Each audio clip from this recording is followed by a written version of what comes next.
Good morning. I'm Deputy Republican Leader Norine Hammond, and I represent the 94th District in the western part of Illinois. I'm honored to serve also as the Chief Budgeteer for the House Republican Caucus. We're now in the final month of session, and we're here this morning to provide an update on where things stand with the budget, revenue, and the lack of any true meaningful negotiations. We have been having ongoing conversations with the Governor's Office of Management and Budget since he introduced his FY26 budget in February. Our House Republicans have made it clear that we have our fiscal priorities, and we also will vehemently oppose any tax increases to pay for more spending. We've had preliminary discussions with our colleagues, the House Democratic budgeteers. I wouldn't characterize that as any true meaningful discussions. We have broached a few subjects, but pretty much at about a 10,000-foot level. So, but if history serves us correctly, that's a signal that the Democrat majority will go it alone, and they will continue to increase wasteful spending and absolutely continue to raise taxes on hardworking Illinois families and businesses. Despite the 2020 election results, which saw that Illinois voters soundly rejected the progressive income tax, Democrats have once again introduced a constitutional amendment for a progressive income tax. Yesterday, it was reported that progressive Democrats are just beginning their campaign for a graduated income tax hike.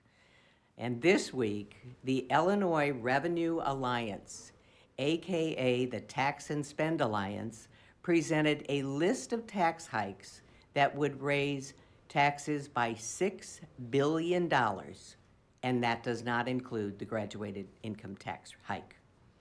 $6 billion in new taxes to pay for taxpayer-funded healthcare benefits for illegal immigrants, more pork projects for Democrats, and more of their wasteful spending on programs.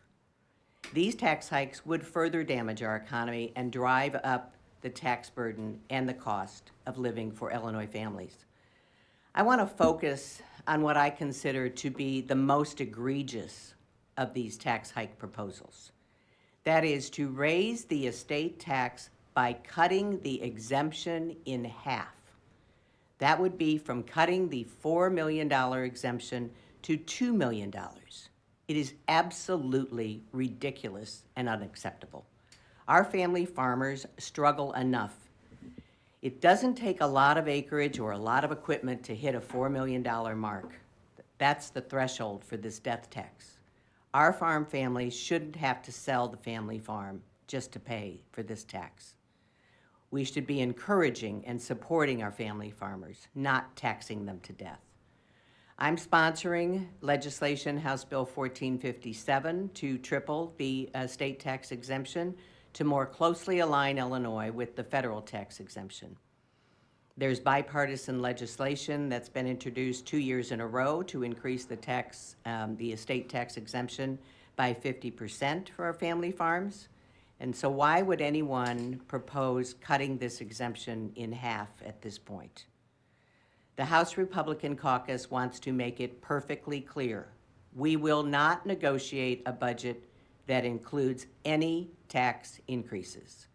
State government desperately needs structural reforms and to learn to live within its means.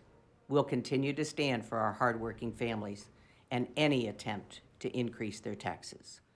Last year, I suggested that perhaps we needed a line item in the budget for services for the Democratic majority to deal with their compulsion for excessive spending.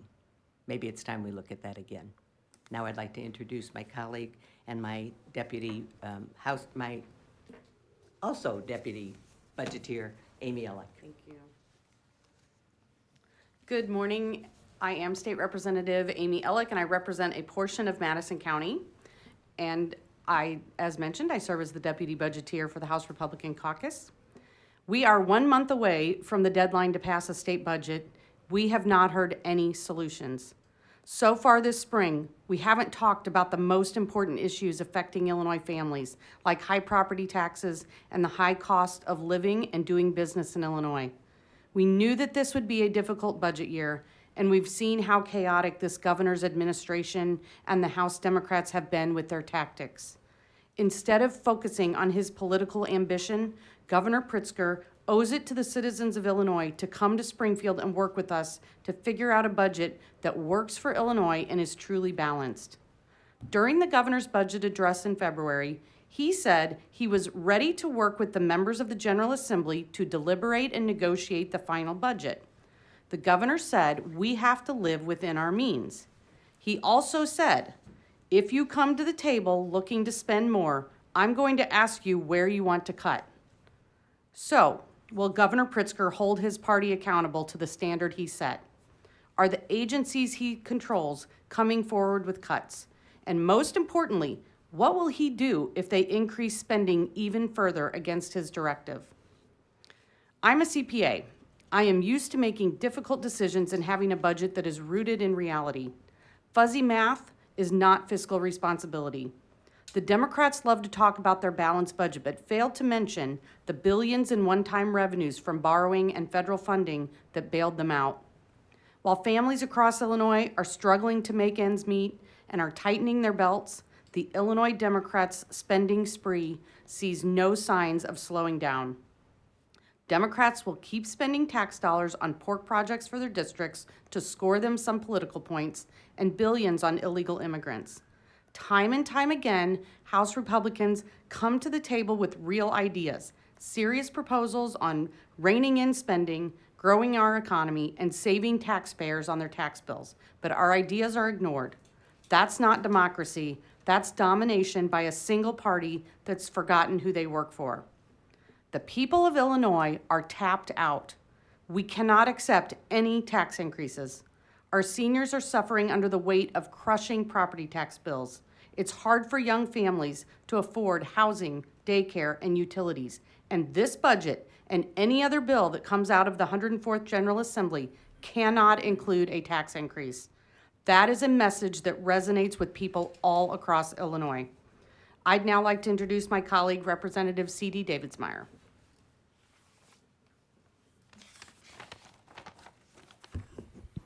Move this up a little bit. Thank you, Leader Elik, and I'm State Representative C.D. Davidsmeyer, and I represent the 100th District. All are part of 10 counties in west central Illinois.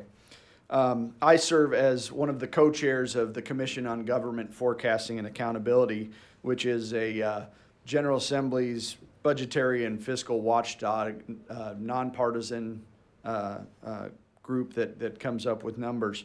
Earlier this spring, COGFA presented a revenue estimate for the upcoming fiscal year 2026, which was significantly less than the governor's estimate from February.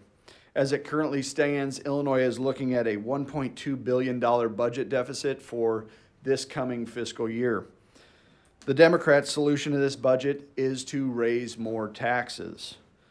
As the sponsor of House Bill 1456, which would end taxpayer-funded health care for illegal immigrants, I strongly urge the General Assembly to take up this bill and repeal this program, this horrible abuse of our taxpayer dollars.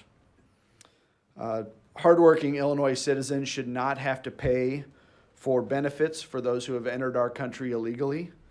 And our citizens will certainly be appalled if they are forced to pay more taxes again to pay for people that are here illegally.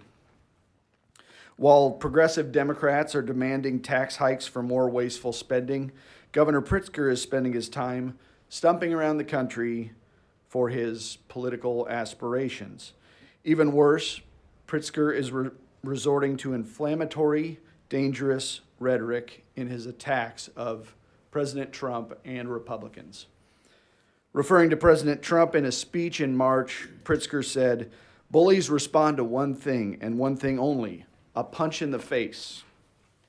During that same speech to the California LGBTQ convention, Pritzker said, I won't continue to advocate that we wage conventional political fights, when what we really need is to become street fighters. Pritzker calls for political unrest, and his wink and nod towards political violence didn't end there. Pritzker ramped up the rhetoric. First, he started his speech by saying, "It's time to fight everywhere and all at once."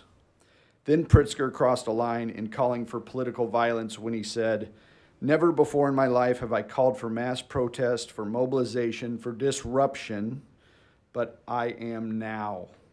These Republicans cannot know a moment of peace." I repeat that. These Republicans cannot know a moment of peace. What is he calling for? Governor Pritzker, your comments are appalling. You should apologize to all Republicans and frankly all Illinoisans for encouraging harassment and disruption as you focus on your White House goals. The hateful rhetoric, threats of violence, and the actual attacks that are sure to follow are on you and you alone.